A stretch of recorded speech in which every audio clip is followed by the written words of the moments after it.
Bismillahirrahmanirrahim. Assalamualaikum warahmatullahi wabarakatuh. Innal hamdalillah nahmaduhu wa nasta'inuhu wa nastaghfiruh wa nastahdihi wa natubu ilaihi wa na'udzu billahi min shururi anfusina wa min sayyiati a'malina. Man yahdihillahu fala mudilla lahu wa man yudlilhu fala hadiya lahu. Wa asyhadu an la ilaha illallah wahdahu la syarika lah wa asyhadu anna Muhammadan 'abduhu wa rasuluhu wa safiyyuhu wa khaliluhu la nabiyya wa la rasula ba'dah.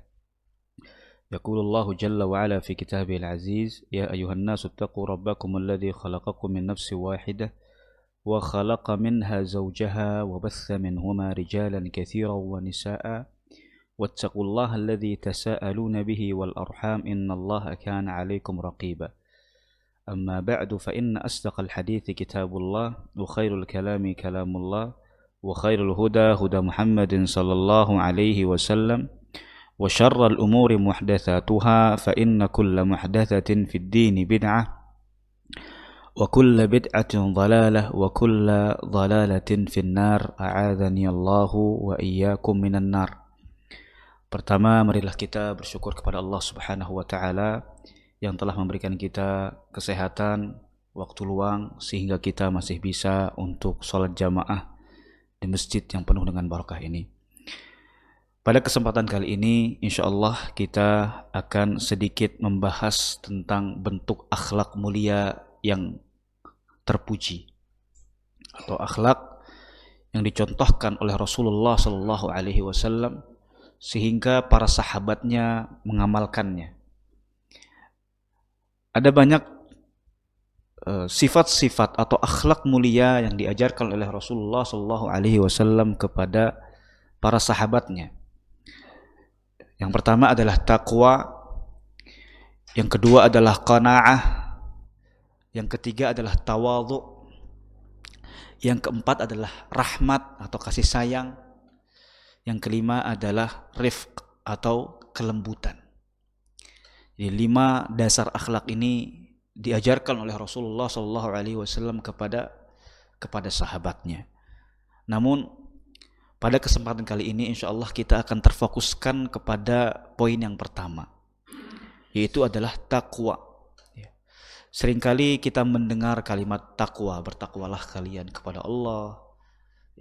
Taqwa adalah kunci masuk surga. Sering kita dengar khutbah Jumat, pengajian bahkan selalu mendengar kalimat ini. Seakan-akan sudah terserap juga dalam bahasa Indonesia kalimat taqwa. Namun jarang bagi kita untuk mengetahui apakah takwa itu, bagaimana bentuk-bentuk perintah Allah dalam takwa, apakah hasil daripada takwa, dan bagaimana pengaplikasian takwa yang benar. Dan berikut nanti kita akan menjelaskan bagaimana ketakwaan para sahabat, sebagaimana Rasulullah SAW bersabda, khairun nas qarni summal ladzina yalunahum summal ladzina yalunahum. Sebaik-baik seorang mukmin, sebaik-baik orang yang beriman itu adalah di masaku, lalu setelahnya dan setelahnya. Dan kita sudah pada abad yang keberapa nih? Abad ke-1400 dan kita lebih buruk dari sebelumnya. Ini hadis Nabi dan sebelumnya lebih buruk dari sebelumnya. Dan yang paling baik adalah masa sahabat. Dan arti takwa jikalau kita perdalam dalam bahasa Arab nih, kalau bahasa Arab itu bisa diartikan secara bahasa karena dalam bahasa Arab itu banyak imbuhannya nih. Seperti bahasa Indonesia itu bahasa Arab ada imbuhannya. Seperti makan bisa dipakai memakan, bisa dipakai dimakan. Nah, ini bahasa Arab seperti itu, cuman dia lebih luas dan lebih lebar. Dan takwa ini secara bahasa dari kata wiqayah, yang berarti adalah perlindungan. Kita berarti perlindungan dan penjagaan terhadap sesuatu yang membahayakan. Kita menjaga diri kita, jadi kita ketika bertakwa menjaga diri kita, melindungi diri kita dari hal-hal yang membahayakan. Dari hal-hal yang membahayakan lisan kita, dari hal-hal yang membahayakan kita dari api neraka, dari hal-hal yang membahayakan kita dari murka Allah Subhanahu wa taala, dan juga perlindungan yang lainnya. Ya, maka kalimat takwa ini diambil dari kata perlindungan, yaitu adalah kita berlindung dari hal-hal yang bisa membahayakan kita. Allah Subhanahu wa taala berfirman, "Innalil muttaqina fi maqamin amin." Sesungguhnya orang-orang yang bertakwa itu berada dalam tempat yang aman. Ya, tatkala kita betul-betul mengaplikasikan ketakwaan itu, kita akan merasakan keamanan dalam hidup kita. Kita rasanya itu aman, tentrem, ya, ayem. Ya, karena kita menjaga dari hal-hal yang syubhat, kita menjaga dari hal-hal yang dimurkai Allah Subhanahu wa taala, sehingga kita dalam hari-hari kita, dalam kehidupan kita merasakan keamanan. Ya. Dan Allah Subhanahu wa taala berfirman dalam surah Ad-Dukhan, la yadzuquna fiha al-mautata illa al-mautata al-ula wa waqahum adzabal jahim. Ya. Mereka ya, ahli surga nanti insyaallah, semoga Allah Subhanahu wa taala menjadikan kita ahli surga. Sesungguhnya orang-orang yang bertakwa, sesungguhnya orang-orang yang berada di surga nanti itu dia tidak akan merasakan kematian yang sebagaimana kita di dunia merasakan adanya sakaratul maut, ada di ada disolatkan, ada dikuburkan. Kita di akhirat nanti ketika di surga tidak ada yang namanya mati. Karena mati itu adalah mati yang pertama. Jadi ketika di dunia saja. Jadi enggak ada namanya mati kedua, mati ketiga, mati keempat, tidak ada. Mati itu hanya sekali kata Allah. Ini adalah mematikan teori tentang adanya reinkarnasi, adanya mati, tapi Allah Subhanahu wa taala berfirman, tidak ada mati kecuali mati yang pertama, yaitu adalah mati ketika kita di dunia. Dan bagi orang-orang yang masuk surga, Allah akan berikan perlindungan. Wa waqahum, waqa ini dari kata takwa. Waqa ini dari kata takwa. Allah akan melindungi pelindungan bagi mereka dari azab Allah, yaitu neraka jahim. Maka sering kita menyebutkan ya di Arab Saudi mungkin ketika ada yang bermaksiat kepada Allah, maka dinasihatkan dengan kalimat ittaqillah. Takwalah kepada Allah, bertakwalah kepada Allah. Kalau kita mungkin di Indonesia lebih ma'ruf dengan kalimat istighfar ya, mohon ampun. Tapi kalau di Arab mereka lebih menggunakan kalimat ittaqillah, bertakwalah kepada Allah. Maksudnya adalah apa? Maksudnya adalah jadikanlah antara dirimu dan azab Allah itu pelindung. Ya, kita tidak ingin terjerumus dalam azab Allah Subhanahu wa taala. Ya. Maka kita para ulama menyebutkan bahwa asal takwa itu secara bahasa, jikalau dikembalikan kepada dikembalikan kepada bahasa asal, takwa itu adalah qillatul kalam, sedikit berbicara. Ya. Sedikit berbicara, dan ada yang mengatakan juga adalah at-taqwa muljim atau muljam. Ya, takwa itu adalah kendali. Pertama adalah sedikit berbicara, yang kedua adalah kendali. Ya, kita bisa mengendalikan diri kita, mengendalikan mengendalikan jasad kita, mengendalikan lisan kita, mengendalikan pikiran kita, mengendalikan badan kita sehingga lebih terarah dan lebih bisa menuju ke jalan yang benar dan baik. Jadi ketika seseorang itu bisa bertakwa, maka otomatis dia itu bisa mengendalikan dirinya, bisa berpikir secara tenang, bisa memilih keputusan yang terbaik bagi dirinya. Ya. Maka dari itu, ya, ketika kita mengikuti kiat-kiat kita agar kita bertakwa, maka otomatis kita akan melihat orang itu akan menjadi orang yang lebih bijaksana. Dia bisa memilih dan bisa menentukan arah hidupnya. Maka dari itu sekarang banyak orang-orang yang ya termasuk ya mungkin karena belum mengerti, mereka untuk bisa menjadikan hidupnya itu bermakna lebih berangkat untuk ke dokter psikolog ya. Padahal di Al-Quran sendiri banyak ayat-ayat Al-Quran yang mengajarkan kita bagaimana dalam berkeputusan dalam hidup, dan itu lebih mengena, lebih karena Allah sendiri yang berbicara, Allah sendiri yang menciptakan kita, Allah sendiri yang paling tahu tentang apa yang ada dalam diri kita.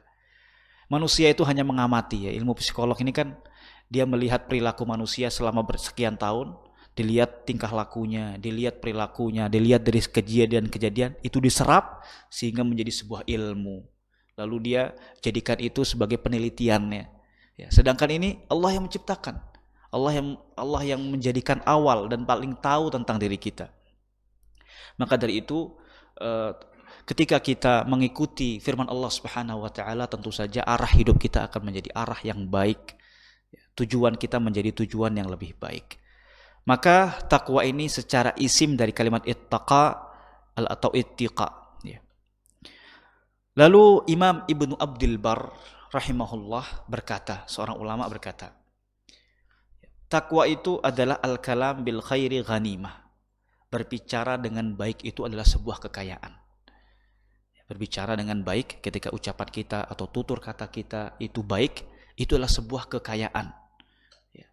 Wa huwa afdalu minas sukut, dan hal itu lebih baik daripada diam. Ya, ketika kita bisa berbicara baik, itu adalah sebuah kekayaan. Tentu saja hal ini katanya lebih baik daripada kita diam. Karena diangkatnya sesuatu pada saat diam adalah keselamatan. Ya. Karena kita itu ketika bisa diam, maka kita bisa selamat. Makanya kan ketika dalam kondisi panas, genting, misal di kerjaan nih di WhatsApp kan gatel pengen ngomong, kita pengen memberikan ide kita, pengen ngomong terhadap sebuah peristiwa yang lagi panas, pengen memberikan sebuah ide, pengen ngasih obrolan, pengen ngasih masukan, di situ panas. Kata para ulama, diam adalah sebuah keselamatan. Diam itu bisa menjadi kita selamat, ya. Walaupun ketika kita itu bisa berbicara dengan baik, kondisinya adalah kita kondisi menjadi kondisi penengah atau kalimat kita hikmah, itulah sebuah kekayaan. Namun ketika kita diam, itulah sebuah keselamatan. Sedangkan berbicara dengan baik adalah kekayaan atau banyak manfaatnya. Dan ketika kita bisa berbicara dengan baik, ya tentu saja tanda kutip baik, ya baik di sini bisa relatif. Kadang yang kita anggap baik belum tentu kondisinya menjadi baik pada saat itu, tanda kutip. Nah, berarti ketika dia bisa berbicara dengan baik di suatu saat, di waktu yang tepat, dia likulli maqamin maqal, di setiap tempat itu ada ucapannya. Jadi kita jangan kadang-kadang selalu memukul rata dalam berbicara. Kita berbicara dengan satu orang ini dengan cara yang begini, kita berbicara dengan orang yang begini, caranya sama. Ya, kita seolah-olah semua orang harus mengikuti pribadi kita. Ya. Sehingga itu tidaklah benar. Yang benar itu adalah likulli maqamin maqal. Di setiap tempat, di setiap orang, di setiap suasana itu ada ucapan tersendiri. Ada akhlak tersendiri, ada perilaku sendiri, maka tidak bisa untuk kita pukul ratakan. Naam. Lalu at-taqwa sendiri, kata Ali bin Abi Thalib radhiyallahu taala anhu, bahwasanya at-taqwa itu adalah al-khaufu minal jalil. Sesungguhnya takwa itu adalah takut kepada Allah. Ketika kita tanamkan rasa takut, ya itu adalah takwa. Takut sama Allah. Ketika kita ingin berdosa, takut sama Allah. Ketika ingin berbuat salah, ketika ingin berbuat zalim, takut sama Allah. Inilah sebuah takwa. Ketika kita merasakan takut itu melekat dalam diri kita, kata Ali bin Abi Thalib, kamu sudah bertakwa kepada Allah. Wal amalu bit tanzil. Pertama adalah rasa takut yang melekat dalam diri seseorang. Lalu yang kedua adalah beramal dengan apa yang telah Allah turunkan. Jadi kita mengamalkan dalil yang ada. Rasulullah mensunnahkan kita untuk sholat rawatib, kita sholat rawatib. Rasulullah mewajibkan kita, syariat mewajibkan kita untuk berpuasa, kita berpuasa. Allah mewajibkan kita untuk sholat 5 waktu, kita sholat 5 waktu. Jadi ketika kita dalam proses mengamalkan ibadah-ibadah yang Allah perintahkan kepada kita, maka inilah sebuah bentuk takwa. Bentuk takwa kita kepada Allah Subhanahu wa taala sebagaimana yang dikatakan oleh Ali bin Abi Thalib. Lalu yang ketiga adalah kata Ali bin Abi Thalib tentang takwa adalah al-qana'atu bil qalil. Yaitu adalah merasa cukup dengan yang sedikit.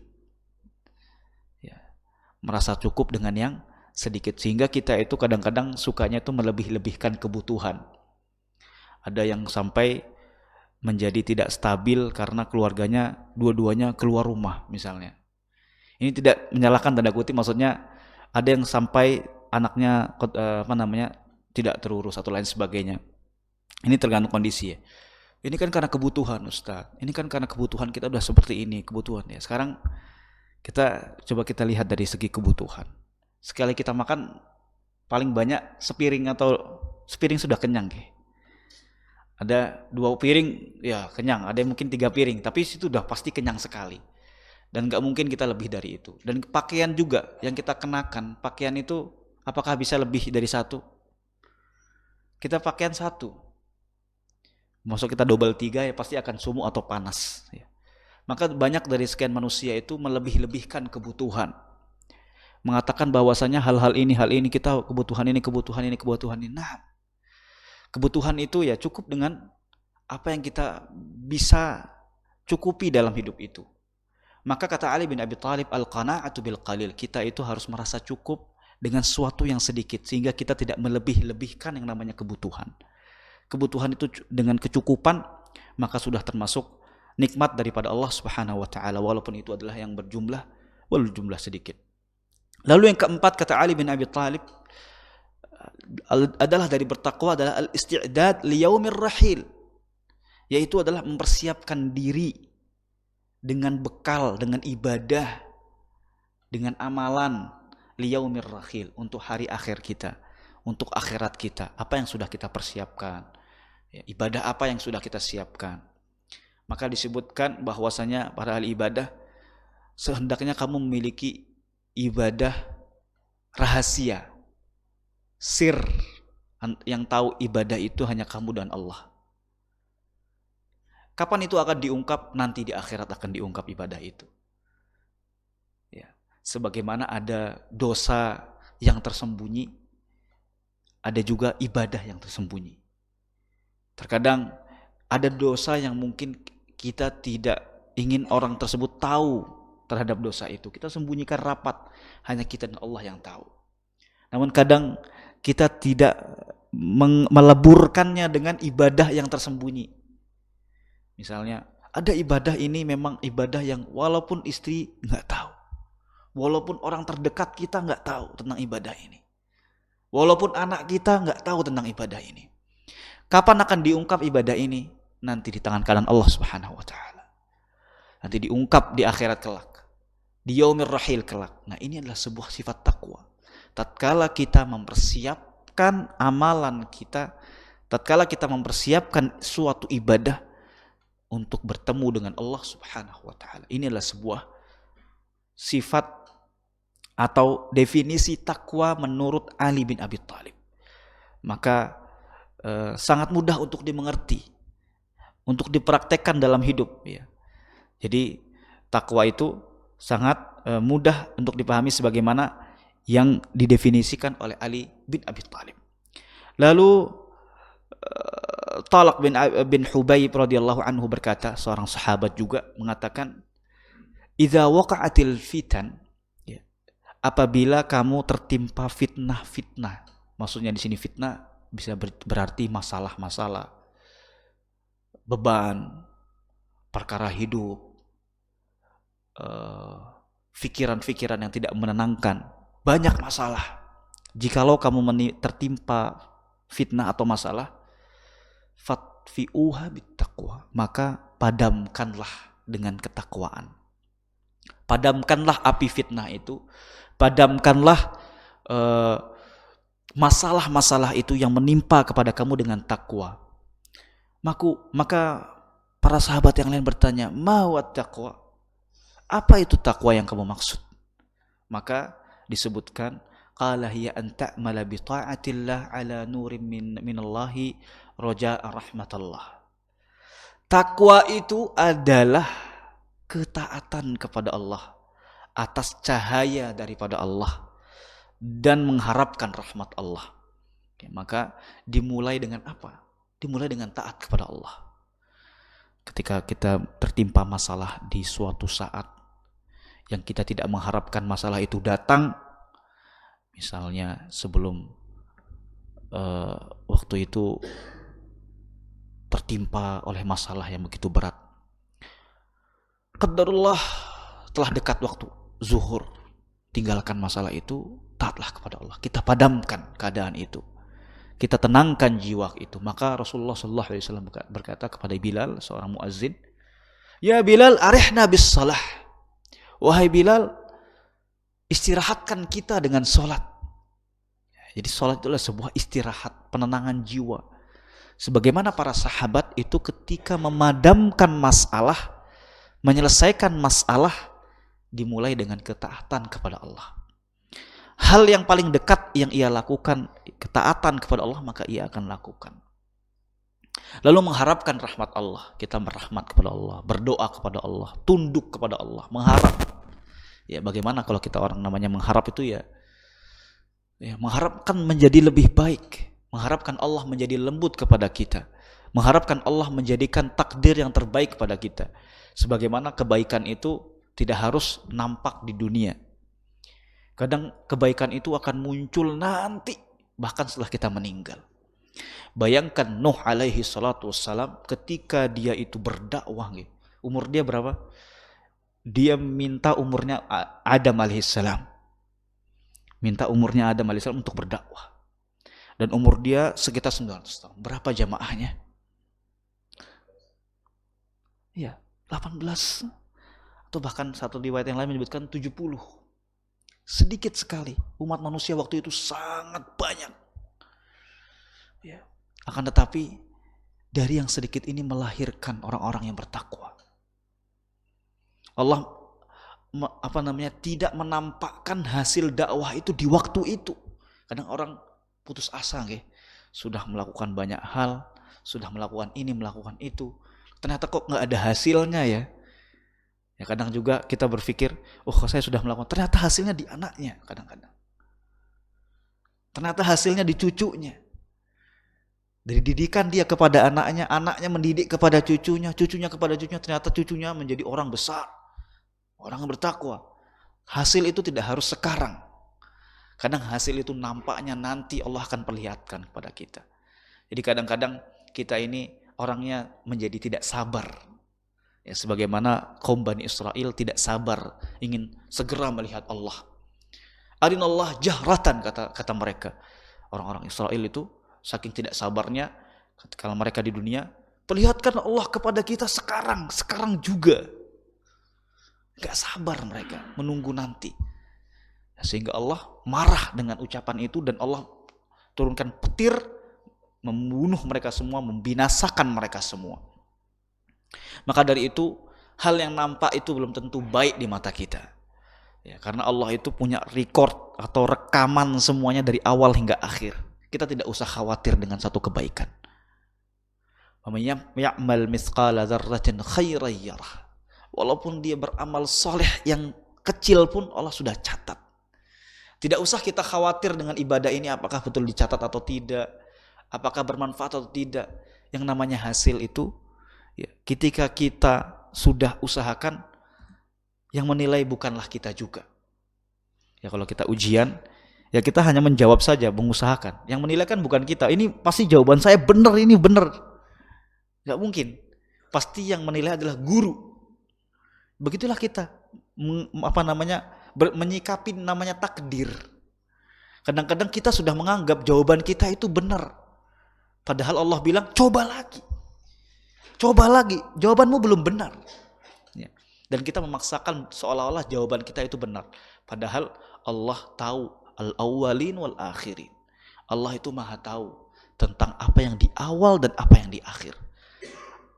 Bahkan Allah juga tahu tentang masa kata min syajarin warakatan min syajarin. Allah itu tahu segalanya di muka bumi ini, bahkan dedaunan yang jatuh dari pohonnya Allah itu tahu. Apalagi dengan perkara hidup kita. Apalagi dengan hidup kita. Jadi terkadang kita itu tidak sabar untuk melihat hasil yang kita lakukan, ya seolah-olah jawaban yang kita usahakan, sebagaimana dunia inilah sebuah ujian, adalah jawabannya dari sisi kita, bukan dari sisi Allah Subhanahu wa taala. Wat taqwa tarkul ma'asi. Maka Hubayb radhiyallahu taala anhu mengatakan, takwa itu adalah meninggalkan maksiat. Memang kadang-kadang kita selalu digembosi sama syaitan, digembos ya. Kita seolah-olah kalau punya kendaraan itu baru jalan dikit digembos, dibocorin. Dengan apa? Dengan rasanya putus asa. Atas apa? Atas dosa yang kita lakukan sendiri. Wa ma zalamuna walakin anfusahum yadhlimun, kata Allah Subhanahu wa taala. Ketika kita melakukan sebuah dosa, kita itu tidak menzalimi Allah. Ketika kita melakukan keburukan, kita itu tidak melakukan keburukan untuk Allah. Kita itu tidak menzalimi Allah. Walakin zalamu anfusahum, tapi kita itu menzalimi diri kita sendiri. Maka dari itu ini adalah sebuah pola pikir yang kadang-kadang terbalik. Seolah-olah ketika kita berdosa, kita menyakiti Allah. Seolah-olah ketika kita berbuat salah, kita berbuat salah kepada Allah. Padahal kata Allah Subhanahu wa taala di surat Al-Baqarah, ketika mereka berbuat dosa, mereka tidak berbuat salah kepada kita. Mereka tidak berbuat zalim kepada kita, tapi mereka sedang berbuat zalim kepada diri mereka sendiri. Ya, tatkala kita berbuat dosa, tentu kita itu sedang berbuat salah kepada diri kita sendiri. Makanya kadang kita, agar kita bisa meninggalkan maksiat ini, ya kita harus tahu dulu hakikat daripada maksiat itu sendiri. Apakah maksiat itu kita berbuat salah kepada Allah atau kita salah kepada diri kita sendiri. Ala nurin min makhafati azabillah. Maka tatkala kita ingin merasa takut kepada Allah, maka harus berlandaskan cahaya, yaitu dengan takut atas azab Allah Subhanahu wa taala, takut atas nerakanya Allah Subhanahu wa taala. Ya. Maka di sini kita melihat bahwa beberapa kesimpulan, ya, beberapa hal yang bisa kita ambil atau kita petik dari ucapan para sahabat itu. Ya. Sebagaimana dikatakan bahwa takwa amal solih dengan taat kepada Allah dan Rasulnya. Maka takwa itu dengan mengamalkan amalan yang saleh, taat kepada Allah dan Rasulnya. Ya. Hal-hal yang dimana diperintahkan oleh Allah kita lakukan. Salat waktu, salat 5 waktu, puasa, haji ketika mampu, dan juga hal-hal kebaikan yang lain kita taati. Kedua adalah takwa adalah ilmu. Kita berusaha berilmu, dan ini proses ilmu. Jadi Bapak-bapak sekalian, Masya Allah, ya, diberikan waktu atau kesempatan, ya, hidayah, taufik untuk bisa belajar itu, ya, tidak semua orang mendapatkan itu. Tidak semua orang mendapatkan kesempatan. Ya, alhamdulillah, saya juga waktu itu di masa yang dimana mendapatkan posisi ketika saya mendapatkan cita-cita untuk sekolah. Saya punya cita-cita dulu hubungan internasional. Kalau hubungan ilmu duniawinya gitu. Saya berontak kepada ayah saya dulu. Karena apa? Karena Pak, saya pengennya umum Pak gitu. Saya pengen ke sekolah negeri, nggak maulah mondok. Makan tempe lagi. Di pondok lagi, nggak mau Pak. Saya maunya ke SMA negeri, saya maunya jurusan saya hubungan internasional di UI, di UGM atau di PTN. Saya ceritakan semua, saya keluh-kesahkan semua. Maka dari itu teman-teman saya, karena juga saya terpengaruh dengan kawan-kawan saya yang dimana mereka ada yang ngambil umum, maka ayah saya waktu itu cuma bisa diem dan nggak marah, nggak kesel, cuma bisa bilang dahulukan Allah dulu, dahulukan Allah, ya pasti Allah akan mendahulukanmu. Saya masih nggak terima dengan ucapan itu. Saya keluar, ini habis saya kok dingin banget ya dengan. Akhirnya ya memang karena hidayah dan taufik ya, karena hidayah, karena memang Allah memberikan kita ridha untuk kita belajar agama, sehingga subhanallah ketika saya kembalikan ke wadah waktu itu, cita-cita saya dulu kan hubungan HI ketemu sama orang luar negeri, ketemu sama orang jadi diplomat kan kalau HI, diplomat ke luar negeri, kementerian luar negeri, salaman sama orang luar negeri. Dan saya merasakan itu. Saya merasakan itu ketika saya di Riyadh, saya ketemu dengan orang Rusia, ketemu dengan orang Cina, ketemu dengan orang Palestina, ketemu dengan orang semua negeri-negeri penjuru dunia ini saya tahu. Bahkan dari orang-orang Afrika yang belum pernah saya dengar negaranya, kayak misalnya Somalia, Nigeria, Tanzania, atau Uzbekistan, Afghanistan, Tajikistan. Saya ketemu, subhanallah, ternyata betul. Tatkala memang kita dahulukan Allah, suatu saat Allah akan mendahulukan kita. Ya, memang namanya pengorbanan itu berat nih. Berat ya, sebagaimana kita. Maka dari itu salah satu tanda takwa adalah ketika kita mau belajar. Ketika kita ingin meluangkan waktu kita untuk belajar. Tatkala kita mendahulukan Allah Subhanahu wa taala, maka Allah akan mendahulukan kita. Allah Subhanahu wa taala berfirman, "Ya ayyuhalladzina amanu taqullaha yaj'al lakum furqana." Ya. Maksudnya adalah ketakwaan yang dilakukan di atas ilmu, sebagaimana firman Allah Subhanahu wa taala, "Wahai orang-orang yang beriman, ya, jika kamu bertakwa kepada Allah, niscaya Dia akan memberikan furqan." Jadi Allah bilang, ketika kita bertakwa, ketika kita beramal soleh, ketika kita menjaga diri kita dari hal-hal yang berbau maksiat, maka Allah akan memberikan kita furqan. Apa itu furqan? Ilmu yang dimana kita diberikan kemampuan untuk membedakan antara yang benar dan salah. Kita tidak tahu antara benar dan salah kecuali dengan ilmu. Ya. Dan kita tidak mungkin berilmu kecuali dengan belajar. Yang ketiga adalah takwa untuk mengharapkan rahmat Allah. Maka dari itu kita dianjurkan untuk mengharapkan rahmat daripada Allah Subhanahu wa taala, meminta Allah kepada Subhanahu wa taala. Maka sifat mengharap kepada Allah Subhanahu wa taala haruslah melekat pada diri seorang mukmin. Mengharapkan ridha Allah Subhanahu wa taala. Rasulullah sallallahu alaihi wasallam bersabda dari Abu Hurairah radhiyallahu taala anhu, yaqulu lan yudkhila ahadan amalahul jannah. Rasulullah sallallahu alaihi wasallam bersabda, engkau tidak amal seseorang tidak akan memasukkan seseorang ke dalam surga. Amalan kita, salat kita, ibadah kita itu bukan yang memasukkan kita ke dalam surga, kata Rasulullah. Bukan karena itu kita masuk surga. Lalu para sahabat penasaran. Wala anta ya Rasulullah, walaupun kamu wahai Rasulullah. Wala ana, walaupun saya. Bukan karena amalan saya, kata Rasulullah SAW. Itu hanyalah karena karunia Allah dan rahmat Allah. Jadi masuknya kita surga, kita mendapatkan rizki untuk mendapatkan surga, itu bukan karena semata-mata amalan kita, tapi karena rahmat daripada dan karunia daripada Allah Subhanahu wa taala. Allah Subhanahu wa taala firman, "Innal ladzina amanu wal ladzina hajaru wa jahadu fi sabilillah ulaika alladzina yarju rahmatullah." Lalu kita akan merinci lagi. Lalu apa yang dimaksud dengan rahmat ini?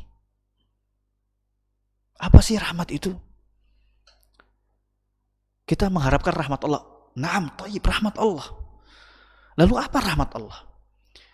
Ya, maka para ulama melihat lagi, Rasulullah dalam hadis ini menyebutkan rahmat. Maka kita harus kaitkan dengan ayat rahmat. Maka Allah Subhanahu wa taala berfirman, sesungguhnya orang-orang yang berhijrah. Sesungguhnya orang-orang yang berhijrah dan berjihad di jalan Allah, mereka itulah adalah orang-orang yang mengharapkan rahmat Allah. Dari salah satu orang-orang yang mengharapkan, salah satu sifat atau tanda dari orang yang mengharapkan rahmat daripada Allah Subhanahu wa taala adalah dengan dia berhijrah. Dengan dia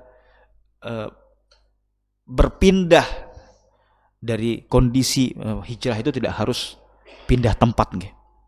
Hijrah itu tidak selalu pindah tempat. Kadang hijrah itu bisa berarti kita berpindah dari satu keadaan yang lain, dari satu kondisi ke kondisi yang lain, satu kondisi yang dimana kondisi yang membawa kita kepada keburukan, kita pindahkan kondisi tersebut kepada hal yang lebih baik, suasana yang lebih baik, suasana yang lebih eh, suasana yang lebih mendekatkan kita kepada Allah. Kenapa di sini hijrah disetarakan dengan jihad? Karena memang seperti jihad. Kita hijrah itu ketika kita memindahkan kondisi itu, ya memang segala hal kita korbankan. Ya kadang, ya makanya banyak kita mendengar tentang para ikhwan atau teman-teman kita yang bekerja di bank konvensional, yang sebagaimana para asatidzah atau ustadz-ustadz itu tidak menganjurkan untuk bekerja di bank konvensional, sebagaimana hadis Nabi Muhammad SAW, la'anallahu riba wal murabbi wa katibu syahidai. Allah itu melaknat riba dari pelaku riba, yang memberi makan riba, dan penulis riba. Nah dari hadis inilah maka para asatidzah, para ustadz atau ulama tidak menganjurkan kita, walaupun zaman Nabi tidak ada bank. Zaman Nabi tidak ada bank. Tapi para ulama-ulama tidak menganjurkan kita untuk bekerja di bank. Karena ketika kita bekerja di bank, kita otomatis menjadi katib, penulis. Dalam hadis Nabi yang sharih, yang jelas menyebutkan Allah melaknat yang menulis juga, yang nulis. Jadi ini utang sama ini dengan utang yang riba, dia menulis, dia ikut menjadi admin misalnya. Maka dari itu ada beberapa ikhwan yang keluar hijrah dari kondisi itu, dan subhanallah ketika dia hijrah dari kondisi itu kepada kondisi yang tidak bekerja, yang dimana sebelumnya dia berkehidupan yang berkecukupan, kehidupan yang banyak bergelimang, mudah. Ketika dia pindah, langsung. Makanya hijrah itu disetarakan dengan jihad. Dia korbankan semuanya. Dia letakkan semuanya itu ya untuk dia itu berhijrah. Maka dari itu, ini adalah termasuk orang yang mengharap rahmat daripada Allah. Dan orang yang selalu mengharap rahmat daripada Allah, maka janjinya adalah mendapatkan surga daripada Allah. Surga. Maka dari itu, bukan karena amalannya, ya, tapi karena rasa pengharapan kepada Allah Subhanahu wa ta'ala. Lalu mungkin terakhir, ya, ada beberapa poin yang mungkin harus kita bahas pada masalah takwa, yaitu adalah tanda dalam bertakwa, tanda kita bertakwa. Sebagaimana ada barometer, ada meteran, ukuran. Gimana sih tanda atau ciri-ciri ketika kita sudah bertakwa? Kadang-kadang kita masih bingung, kita sudah takwa atau belum. Ada beberapa barometer atau ukuran seseorang, apakah dia sudah bertakwa atau belum. Yang pertama yaitu adalah alamatut taqwa. Tanda-tanda takwa itu bisa dicirikan. Dalam kitab Hilyatu al-Awliya menyebutkan yang pertama adalah ucapannya jujur. Yang kedua adalah menunaikan janji. Yang ketiga adalah menyambung silaturahmi. Yang keempat adalah kasih sayang terhadap orang-orang yang lemah. Yang kelima adalah tidak berbangga diri dan tidak sombong. Yang kelima adalah mencurahkan kebaikan. Maksudnya tercurahkan kebaikan dalam dirinya. Senantiasa ingin berbuat kebaikan. Lalu selanjutnya tidak berlagak hebat di depan manusia. Mutakabbir, sombong, sama ya. Lalu berperilaku baik dan keluasan akhlaknya yang bisa mendekatkan dia kepada Allah Subhanahu wa ta'ala. Ini adalah salah satu barometer atau ukuran apakah dia sudah bertakwa atau belum bertakwa. Ini adalah barometer yang dibuat oleh Imam Hasan al-Basri rahimahullah ta'ala, seorang ulama tabi'in, yang dimana dalam ucapannya ini dinukilkan dalam buku Hilyatul Awliya. Hilyatul Awliya. Semoga Allah Subhanahu wa ta'ala menjadikan kita orang-orang yang bertakwa, dan kita diberikan kerahmatan oleh Allah Subhanahu wa ta'ala sehingga kita tetap dalam jalannya, istiqamah di dalam jalannya. Mungkin hanya ini yang bisa kita sampaikan.